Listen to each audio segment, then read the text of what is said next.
In this video, I'm gonna be showing you how to add location in Snapchat Snap. Go to your Snapchat and capture a snap, or you can just upload a snap from your camera roll or from your gallery. So select any of the snap.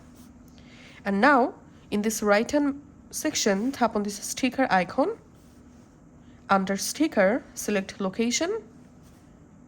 And now go ahead and select a location from here, or you can search for a specific location using this search box.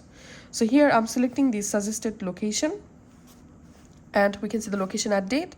You can pinch to zoom in or make the location small or big from here.